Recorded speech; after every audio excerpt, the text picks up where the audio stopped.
Cette idée nous est venue à partir des demandes des fintech elles-mêmes, qui nous ont dit que de temps en temps, c'était compliqué d'obtenir les autorisations nécessaires, ou que ça prenait trop de temps, ou il y avait un peu de flou sur les informations requises.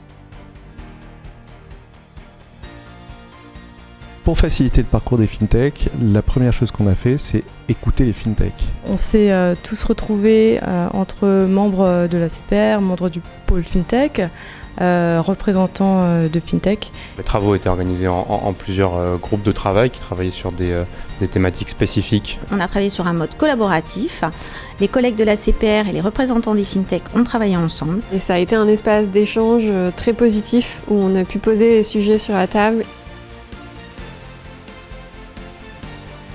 En 6 mois de travail, nous avons émis une proposition de charte pour l'instruction des dossiers d'autorisation FinTech qui a été adoptée par la CPR. La charte, elle est construite sur le parcours d'une FinTech à la CPR, de ses premiers pas à l'obtention d'une autorisation. L'objectif principal de la charte, c'est de rendre plus visible le process interne de traitement des dossiers par la CPR, en particulier en ce qui concerne les délais, et en donnant des indications sur la façon dont on traite le dossier. Il y a également plusieurs précisions, des indications qui sont données aux FinTech pour faciliter le traitement de leur dossier. Je trouve qu'aujourd'hui, on a effectivement un guide qui est précis, qui est engageant et qui permet d'appréhender les différentes étapes qui vont être franchies dans le cadre de la démarche d'agrément. Le premier engagement, c'est sur le calendrier. C'est quelque chose qui est très rassurant, je pense, pour une fintech. La timeline dans laquelle s'inscrivent tous les projets d'agrément, d'enregistrement, pour les acteurs, elle est hyper importante, et parce qu'elle peut se conjuguer avec plein d'autres contraintes en matière de business, en matière de stratégie, de levée de fonds, etc. Le deuxième engagement qui serait très intéressant aussi, c'est finalement de pouvoir avoir un dialogue direct avec les services concernés. Je pense que l'existence d'un guide tel que la charte est un élément attractif qui va être très clairement apprécié de la part des groupes étrangers lorsqu'ils vont chercher à adresser dans quel pays d'Europe ils vont souhaiter s'implanter. Parmi l'ensemble des attentes de la charte FinTech, moi je retiendrai plus particulièrement celle qui invite à bien qualifier son activité au regard des services réglementés et de leur définition.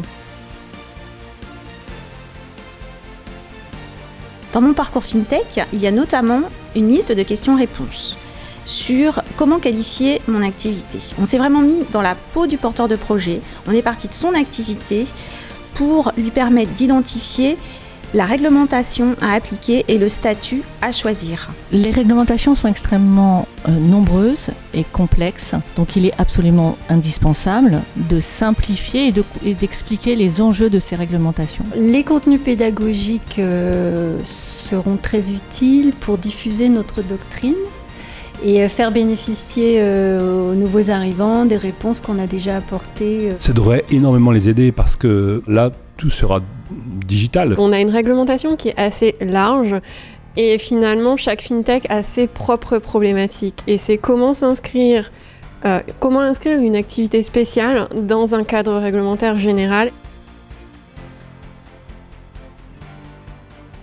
Ce qu'on peut espérer de la mise en œuvre de cette charte, c'est que ça facilite concrètement la vie des porteurs de projets lorsqu'ils sont dans leur parcours d'agrément.